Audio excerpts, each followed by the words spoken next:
السلام عليكم ورحمة الله وبركاته ودي راديو بلال አድማጮቻችን የዛሬውን ፕሮግራማችን የምንጀምረው ጁማ ሙባረክ በማለት ይሆናል። አድማጮች የዛሬው ወቅታዊ ፕሮግራማችን የሚያተኩረው በመዲናችን አዲስ አበባ በታላቁ አንዋር መስጂድ የነበረውን የህዝብ ሙስሊም የተቃውሞ ሂደት ምን ይመስላል እንዲሁም በሌሎች ክልሎችስ ያለው የተቃውሞ ሂደት ምን ይመስላል የሚለውን በሰፊው እናስቃኛችኋለን። እስከ ፕሮግራማችን ፍጻሜ ድረስ ያብሮነት ቆይታችሁ አይለን። ፕሮግራሙን አዘጋጅ ያቀርብኩላችሁ ካሊድ መሐመድ ነኝ። ከፕሮግራማችን ጋር መልካም ቆይታ።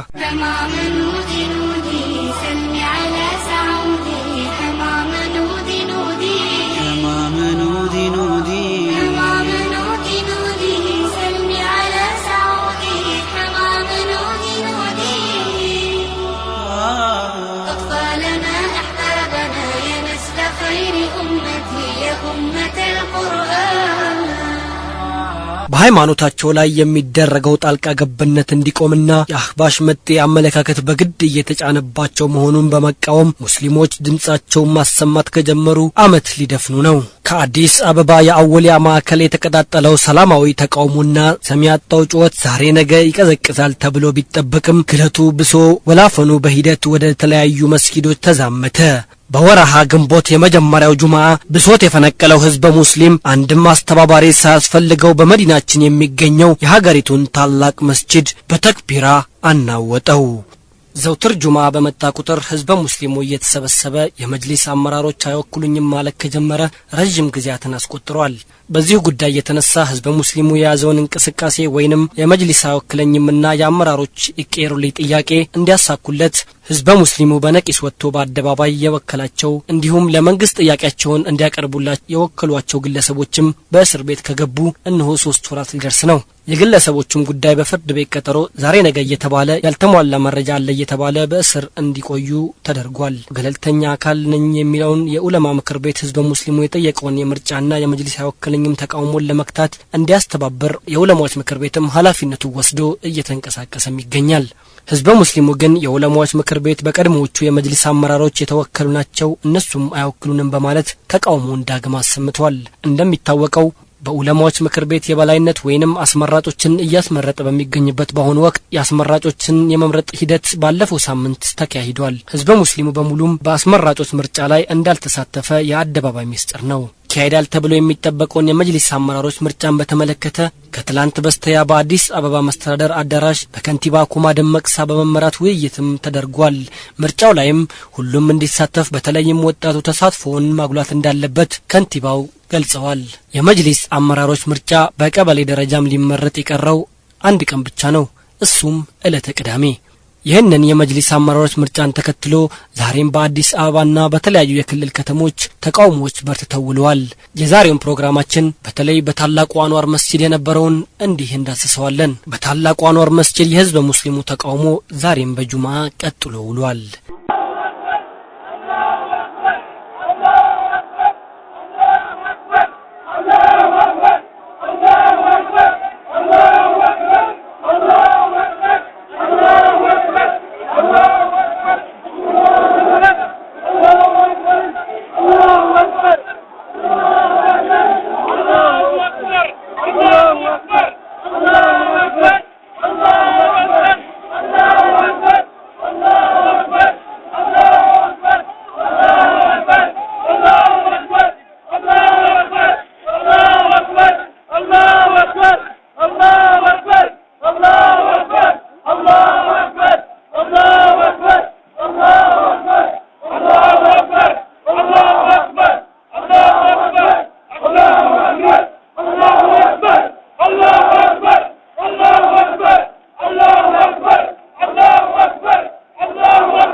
ህዝብ ሙስሊሙ ከቀናት አስቀድሞ የተለያዩ ዘመን አመጣሽ የመገናኛ ብዙሃን መሳሪያዎችን በመጠቀም ጁማአን በአንዋር መስጂድ እንገናኝ በማለት ተቀጣጥሮ ነበር የሰነበተው። አይደርስ የለም ጁማአም ደረሰ።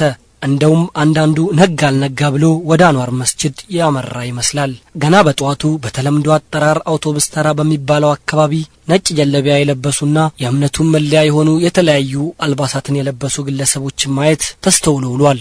ከጁማ ሰላት አስቀድሞ ህዝብ ሙስሊሙ ከተለያዩ የአዲስ አበባ ክፍሎች ወደ ታላቁ አንዋር መስጂድም ይተም ነበር። አይደርስ የለም የሰላቱም ሰዓት እየቀረበ መጣ።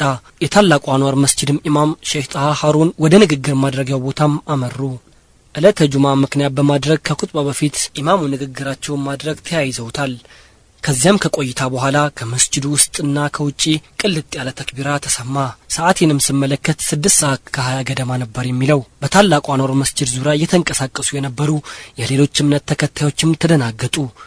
ውርክብም ይመስላል። ግማሽ ወደ ላይ ግማሽ ወደ ታችም ይሯሯጥ ቀጠለ። በውጭ ላይ የነበሩት ሙስሊሞች ግን ፍጥነታቸውን በመጨመር ቀልጠፍ እያሉ ወደ መስጂድ ግቢ ውስጥ ይዘልቁ ጀመር።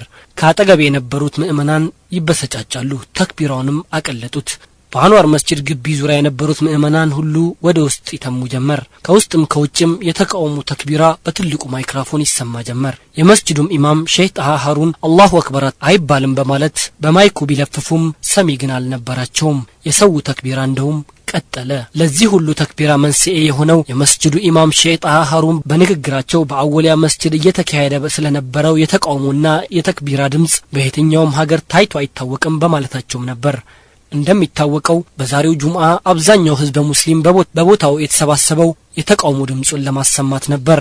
ህዝበ ሙስሊሙም በንግግራቸው በከፍተኛ ሁኔታ ተበሳጨ። ግማሹ ይወጣ ግማሹ ይገባ ጀመር። ከሰላት በፊት የተነሳው ዶፍ ዝናብ የሚመስለው ተክቢራ ሊያስቆመው የሚችል አንዳችም ነገር አልነበረም። የመስጂዱ ሙአዚን ፈጠን ብለው ማይኩን በመቀበል በውስጥና በውጭ የነበረውን የህዝቡን ተቃውሞ ተክቢራ ለማስቆም የሰላት ጥሪ ያደረጉ። አዛኑም ሲሰማ በተቃውሞ ተክቢራ የታላቁን አንዋር መስጂድ ሲያናውጥ የነበረው የምእመናኑ ድምጽ ለተደረገው የሰላት ጥሪ ወይም አዛን ምላሽ በመስጠት በአካባቢው ጸጥታ ሰፈነ።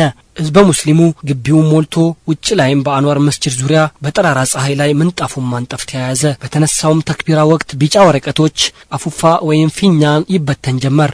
አንዳንዶቹ በበኩላቸውም ቢጫ ልብሶችን ለብሰው ነበር። እንዲህ እያለ ኹጥባው ተጀመረ። ሰውም ተረጋጋ። ከጁማ ሰላት በኋላ ደግሞ ተቃውሞ ዳግም ቀጠለ። የመስጂዱ ኢማም አሰላሙ አለይኩም ብለው አሰላምተው እንደጨረሱ ወዲያውኑ ህዝበ ሙስሊሙ ተቃውሞውን አቀለጠው። በተቃውሟቸውም ላይ የታሰሩት ይፈቱ የታሰሩት ሳይፈቱ ምርጫ የለም ምርጫው አግባብነት የሌለው ነው እያሉ ሁሉም በያለበት ያዘውን ቢጫ በማውለብለብ ተክቢራውን ማሰማት ተያያዘው።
ከአዛኑ ጥሪ በፊት አንድ በእድሜ ገፋ ያሉ አዛውንት ለምን ይጮሃል በሚል ራሳቸውን በጣም ሲናደዱ እንደነበረ እዛው በቦታው ስለነበርኩ ለማስተዋል ችያለሁ። ሰላቱም ተገባዶ ከግቢ ከወጣም በኋላ ህዝበ ሙስሊሙ በተበተነበት ወቅት የተወሰኑ እናቶች ተሰብስበው ይሄ አካሄድ ጥሩ እንዳልሆነ ይልቁንም ዱዓ ብናረግ ተመራጭነት እንደሚኖረው ሲናገሩም ሰምቻለሁ። ይህ ጉዳይ ያሳሰባቸው በአካባቢው የነበሩ ከፍተኛ ቁጥር ያላቸው የጸጥታ ኃይሎች በርቀት ሆነው ይከታተሉም ጀመር።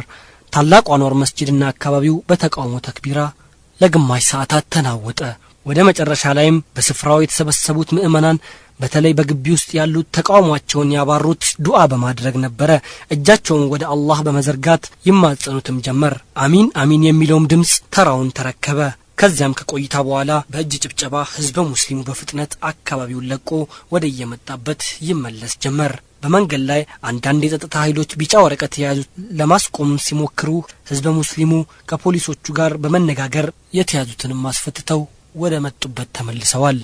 አድማጮች በአንዋር መስጂድ የነበረው የተቃውሞ ሂደት ወይንም ህዝበ ሙስሊሙ ምርጥ ህጋዊ አይደለም የሚለው ተቃውሟቸውን በዛሬው ዕለት ሲያሰሙ ያሉት በዚህ መልኩ ነበር። ከዚህም ባሻገር በሻሸመኔ፣ በደሴ፣ በዲላ፣ በአዋሳ ከተማ በርካታ ምእመናን ጠንካራ የተቃውሞ ድምጽም ሲያሰሙ መዋላቸውን በመረጃ ማዕዳችን ላይም አስተላልፈናል። በሀገራችን በተለያዩ ክፍሎች ተክቢራዎቹ የሚሰሙት በአንድ አይነት ወጥነት ያላቸው ሲሆን ሁሉም በያሉበት የተቃውሞ ድምጻቸውን ሲያሰሙ ሙሏል።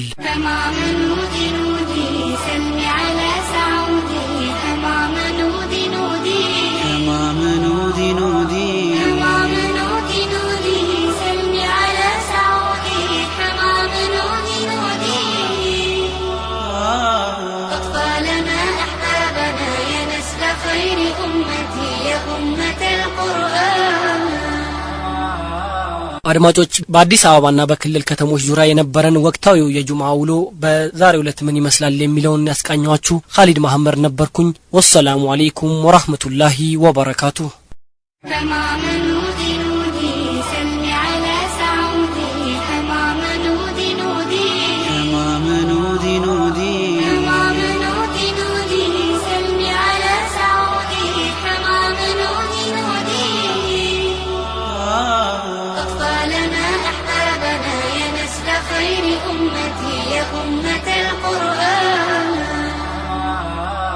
ስትከታተሉ የቆያችሁት የሬዲዮ ቢላል ዕለታዊ ስርጭታችንን ነው።